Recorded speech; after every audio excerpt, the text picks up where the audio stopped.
आपल्याला महाराष्ट्र विभागामध्ये पोस्टामध्ये MTS plus पोस्टमनच्या 1400+ vacancy निघालेल्या आहे. तर त्याचं रजिस्ट्रेशन आणि ऑनलाईन फॉर्म भरण्याची प्रक्रिया आजपासून 12 ऑक्टोबरपासून सकाळी 10 वाजता सुरू झालेली आहे. तर या व्हिडिओमध्ये आपण सुरुवातीला तुम्हाला नेमकं रजिस्ट्रेशन कसं करायचं आहे याची संपूर्ण माहिती बघणार आहोत आणि यानंतरचा जो आपला व्हिडिओ असणार आहे त्यामध्ये तुम्हाला ऑनलाईन ॲप्लिकेशन कसं फॉर्म करायचं किंवा फिल करायचं भरायचं कसं या संबंधित आपण व्हिडिओ बघणार आहे. तर आपला हा जो व्हिडिओ असणार आहे मित्रांनो हा सध्या आपला असणार आहे की तुम्हाला रजिस्ट्रेशन कसं करायचं. ठीक आहे, स्टेप बाय स्टेप आपण जाऊया आणि बिलकुलही तुम्हाला घाई करण्याची गरज नाही. फॉर्म भरताना लक्षात घ्या सर्व डॉक्युमेंट तुमच्या जवळ ठेवा. तुम्ही जर बाहेरून फॉर्म भरून घेत असाल नेट कॅफेवरून तर तुम्ही स्वतः त्यांच्या बाजूला बसा, कारण एकदा याच्यामध्ये चूक झाली मित्रांनो तर चूक दुरुस्त होत नाही, लक्षात घ्या. त्याच्यामुळे वेळ लागला तर चालेल, 1 महिना कालावधी आपल्याकडे, पण आपल्याला पद्धतशीर आणि अचूक फॉर्म भरायचा आहे. बिलकुल चूक आपल्याला करायची नाही. तर आपण आता सध्या आलेलो आहोत पोस्टाच्या वेबसाईटवर. तर आता आपण बघू रजिस्ट्रेशन कसं करायचं. ही जी वेबसाईट तुम्हाला इथे दिसते याची लिंक मी आपल्या व्हिडिओच्या डिस्क्रिप्शनमध्ये दिलेली आहे. तिथे तुम्ही त्यावर जाऊन क्लिक करू शकता किंवा तिथे आपण टेलिग्रामची लिंक सुद्धा प्रोव्हाइड केलेली आहे आपल्या या चॅनलची. ठीक आहे, MTS पोस्टमन भरती म्हणून टेलिग्राम चॅनल आहे,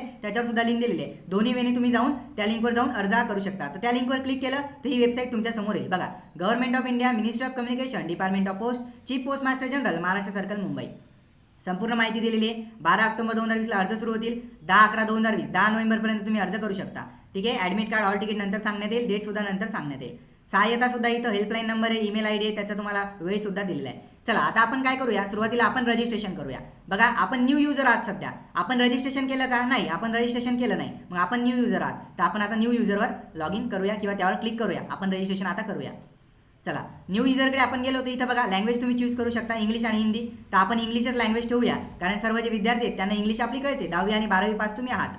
चला बघा, आता खाली काय, how to apply for registration, संपूर्ण माहिती इथे दिलेली आहे. मोबाईल नंबर, ईमेल ID, कोणकोणते कागदपत्र लागतील. तर माझी अशी तुम्हाला विनंती आहे की रजिस्ट्रेशन करण्याच्या अगोदर ही संपूर्ण माहिती एकदा तुम्ही वाचून घ्या, डिटेलमध्ये वाचा. अतिशय महत्त्वाचे इन्स्ट्रक्शन त्यांनी दिलेले आहे. ठीक आहे, बघा प्रोसेस कशी आहे, एक बेसिक रजिस्ट्रेशन असेल, एक डिटेल रजिस्ट्रेशन असेल. आपण या व्हिडिओमध्ये बेसिक बघत आहोत. सुरुवातीचं तुमचं बेसिक रजिस्ट्रेशन कसं करायचं, नंतर फॉर्म कसा फिलअप करायचा हे मी तुम्हाला सांगणारच आहे. ओके, चला तर तुमच्यासाठी सांगतोय, पूर्ण माहिती तुम्हाला वाचून घ्यायची आहे आणि त्यानंतरच तुम्हाला ॲप्लिकेशन घ्यायचं आहे. कोणाला किती फी लागेल ते सुद्धा इथं दिलेलं आहे, ते सुद्धा तुम्ही वाचून घ्या. सेंटर काय आहेत बघा, तर 2च सेंटर सिलेक्ट करायचे तुम्हाला, फक्त 2च प्रिफरन्स देता येतील. टोटल 25 सेंटर आहे, त्याच्यापैकी 2 प्रिफरन्स देता येतील, 2 पैकी 1 तुम्हाला मिळेल. नंतर सेंटर चेंज होणार नाही, हे सुद्धा लक्षात घ्यायचं आहे. चला तर आता आपण सर्व इन्स्ट्रक्शन वाचलेले आहेत. मी फास्ट वाचल्या, तुम्ही ते आरामशीर वाचायचे आहेत, काही चुका करायच्या नाहीत. का क्लिक बॉक्स आपल्याला चेक करायचा आहे. ओके, चला टिक ब्लॉक आपण आता चेक केला. आता आपण कंटिन्यू करूया. ओके, चला कंटिन्यू केला. आता आपण पुढे आलेलो आहे. परत एकदा सांगतो, मागच्या ज्या इन्स्ट्रक्शन आहे त्या आरामशीर वाचा, 15 मिनिटं गेले तरी चालेल, चुका तुमच्या होणार नाहीत. चला पहिले काय म्हणतो, हा शीर्षक द्या, मेल फिमेल जसं तुम्ही असाल. ठीक आहे, मेल असाल तर MS, फिमेल असाल तर तुम्हाला माहिती आहे काय द्यायचं आहे, मिस्टर. जेंडर काय, जेंडर मेल. ओके, तुमचं जे असेल तुम्ही सिलेक्ट करू शकता. आवेदक का वर्तमान पहिला नाव, तर तुमचं पहिलं नाव आहे ते तुम्हाला टाकायचं आहे. ओके, कॅपिटलमध्ये टाका. ओके, माझं पहिलं नाव टाकलं. त्यानंतर मिडल नाव, तुमच्या वडिलाचं नाव टाका. ओके, त्यानंतर लास्ट नेम, तुमचं सरनेम तुम्हाला टाकायचं आहे. बघा मी आता माझी माहिती भरलेली आहे, आनंद सुभाष पवार. तसं तुमचं तुम्हाला भरायचं आहे. ठीक आहे, मेल असेल तर मेल, फिमेल असेल तर फिमेल, वर जेंडर सिलेक्ट करा आणि शीर्षक सुद्धा सिलेक्ट करा. चला त्यानंतर is your current name entered in the matriculation certificate, हे जे तुम्ही नाव दिलेलं आहे आनंद सुभाष पवार, हे तुमच्या 10वीच्या सर्टिफिकेटवर आहे का? यस, माझ्या सर्टिफिकेटवर आहे, तर मी यस करेल. आता ज्यांचं करंट नाव सध्याचं आणि 10वीच्या मार्कशीटवरचं नाव याच्यामध्ये फरक आहे, लक्षात घ्या याच्यामध्ये फरक आहे. तर त्यांनी काय करायचं, इथं नो सिलेक्ट करायचं. बघा बऱ्याच लोकांच्या स्पेलिंग मिस्टेक असतात, तर माझं एकदम करेक्ट आहे. जसं माझं सध्याचं नाव आहे तेच माझं मार्कशीटवर आहे 10वीच्या. तुमचं नसेल तर नो करा. ओके, नो केलं तर मग इथं जे तुमचं सध्याचं नाव आहे एक, ओके, ID कार्डवर वगैरे जे तुमचं सध्याचं नाव आहे ते टाका. ठीक आहे, आणि मग ते तुम्हाला ID कार्ड घेऊन तिथं जावं लागेल. जेव्हा तुम्ही एक्झाम देताल, हॉल तिकीट वगैरे घेऊन जासाल, तिथे तुम्हाला सांगावं लागेल की माझं जे 10वीचं मार्कशीट आहे त्याच्यावर नाव चुकीचं आहे, माझं खरं नाव हे, तर इथं तुम्हाला नाव टाकायचं आहे. ठीक आहे, बघा bring your validity identity card having current name on it with the admit card and latest passport size colour photograph at the time of examination. जर तुमचं नाव चेंज असेल तर तुम्हाला व्हॅलिड ID कार्ड, त्याच्यावर तुमचं जे सध्याचं नाव आहे, करंट नाव, जे बरोबर नाव आहे ते असलं पाहिजे. तुमचा एक कलर फोटोग्राफ लेटेस्टमधला आणि हॉल तिकीट तुम्हाला न्यायचं आहे. तर माझ्या याच्यावर तर जे माझं सध्याचं आहे तेच आहे, त्याच्यामुळे मी यस करेल. ज्यांचं नाही आहे त्यांनी नो करा. ओके, लक्षात घ्या. तर मॅक्सिमम लोकांचं करेक्टच असतं, त्यांनी यस करा. ज्यांचं चुकलेलं आहे मॅट्रिक्युलेशनवर त्यांनी नो करून तिथं जे ओरिजिनल नाव आहे ते टाका. ओके, होप सो तुमचं क्लिअर झालं असेल. सर्व मुद्दे मी क्लिअर करणार आहे, बिलकुल अडचण नाही. आणि अडचण आली तर तुम्ही मला कॉन्टॅक्ट करू शकता, कमेंट सेक्शनमध्ये टाकू शकता. माझा कॉन्टॅक्ट नंबर सुद्धा मी दिलेला आहे. चला, नॅशनॅलिटी काय मग, सिटीजन ऑफ इंडिया. ठीक आहे, तुम्ही जसं असाल भूटान, नेपाळ वगैरे जे असेल ते टाकू शकता. मी सिटीजन ऑफ इंडिया आहे आणि मॅक्सिमम 99% लोक आपले सिटीजन ऑफ इंडिया आहे. ॲप्लिकंटचा पूर्ण नाम बघा आनंद सुभाष पवार इथं ऑलरेडी आलेलं आहे. ठीक आहे. The name entered in the online application form should match exactly with the requisite document matriculation certificate to be produced at the time of examination. ठीक आहे.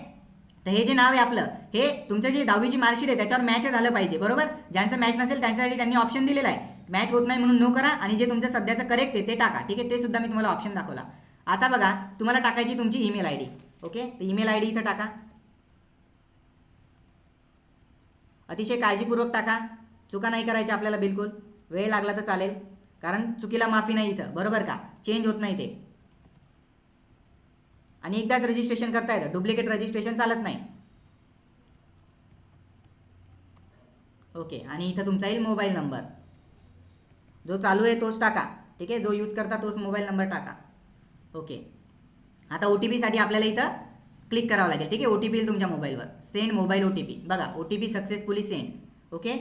तर OTP यायला थोडा उशीर सुद्धा लागू शकतो कारण हे डिपार्टमेंट ऑफ पोस्ट आहे आणि याला थोडा लेट होतच OTP यायला कारण आमचा मागचा सुद्धा अनुभव राहिलेला आहे जेव्हा आम्ही याचे फॉर्म भरले होते MTS ग्रामीण डाक सेवकचे. ठीक आहे. ओके. OTP आलेला आहे. चला तर आपल्याला जो OTP आलेला आहे तो इथे आपल्याला टाकावा लागेल. ठीक आहे. चला मी करेक्ट OTP इथे टाकलेला आहे आणि आता तुम्हाला इथं व्हेरिफिकेशन इमेज करायची आहे. ठीक आहे. ओके. जी दिलेली ती टाईप करा. हां ठीक आहे. 2 मिनिटाचा कालावधी तुम्हाला इथे दिलेला बघा टायमर चालू आहे इथे. ठीक आहे. आणि कॅन्डिडेट डिक्लेरेशनवर टिक बॉक्सवर तुम्हाला क्लिक करायचं आहे. ओके चालेल. आता तुम्हाला काय करायचं आहे बघा please give correct email I D and mobile number. All future communication will be send to the email I D and mobile number. त्याच्यामुळे तुम्हाला मोबाईल नंबर ठीक आहे आणि तुमचा ईमेल आय डी अतिशय करेक्ट टाकायचा आहे. चला ठीक आहे. संपूर्ण प्रोसेस आपण पूर्ण केली रजिस्ट्रेशनची. आता आपण जाऊया सबमिटवर. चला बघा dear applicant you have successfully completed the basic registration. Your registration number is. ठीक आहे. रजिस्ट्रेशन नंबर दिलेला आहे आणि पासवर्ड दिलेला आहे. याचा एक काम करा तुम्ही फोटो काढून ठेवा. ओके. फोटो काढून ठेवा लिहून ठेवा एका ठिकाणी. तसा तुम्हाला याचा मेसेज आलेलाच आहे. ठीक आहे. मला मेसेज आत्ताच आलेला आहे त्याचा. तर मेसेज सुद्धा तुम्हाला येऊन जाईल. त्यावर तुम्हाला चिंता करण्याची आवश्यकता नाही आणि तुम्ही याचा स्क्रीनशॉट सुद्धा काढून ठेवू शकता. ठीक आहे. तर अशा प्रकारे आपलं जे रजिस्ट्रेशन मित्रांनो ते पूर्ण झालेलं आहे. आता रजिस्ट्रेशन पूर्ण झालं तर आपल्याला लॉग इनकडे जायचं आहे. तर please click here to log in. आता लॉग इनकडे आपण आलेलो आहोत. आता रजिस्ट्रेशन नंबर आणि तुम्हाला पासवर्ड टाकायचा आहे जो की तुम्हाला त्यांनी प्रोव्हाइड केलेला आहे आणि मग तुम्ही लॉग इन करू शकता. आता ही जी प्रोसेस आहे आपण नेक्स्ट व्हिडिओमध्ये मित्रांनो करणार आहोत. हा आपला जो व्हिडिओ होता तो फक्त बेसिक रजिस्ट्रेशनचा होता. बेसिक रजिस्ट्रेशन आपल्याला कसं करायचं. काही अडचणी असतील तर तुम्ही बिंदास मला विचारू शकता. डिस्क्रिप्शनमध्ये मी माझा मोबाईल नंबर सुद्धा टाकलेला आहे. मला व्हॉट्सअपला सुद्धा तुम्ही मेसेज मित्रांनो करू शकता. इथं सुद्धा तुम्हाला मोबाईल नंबर दिसून जाईल. ठीक आहे. तर आता याच्यानंतरचा व्हिडिओ आपला तुम्हाला ऑनलाईन अर्ज कसा भरायचा आहे लॉग इन करून त्याच्यावर असणार आहे. तर पुन्हा भेटूया त्या व्हिडिओत. व्हिडिओ जर आवडला असेल तर जास्तीत जास्त लाईक करा. जास्तीत जास्त मित्रांपर्यंत शेअर करा. मी तुमच्यासाठी मेहनत घेतोय. तुमचा सपोर्ट माझ्यासोबत असू द्या आणि खूप सारे व्हिडिओ मी तुमच्यापर्यंत घेऊन येणार आहे. चला तर व्हिडिओ आवडला असेल लाईक करा कमेंट करा शेअर करा. पुन्हा भेटूया एका नवीन व्हिडिओ एका नवीन माहितीसह. तोपर्यंत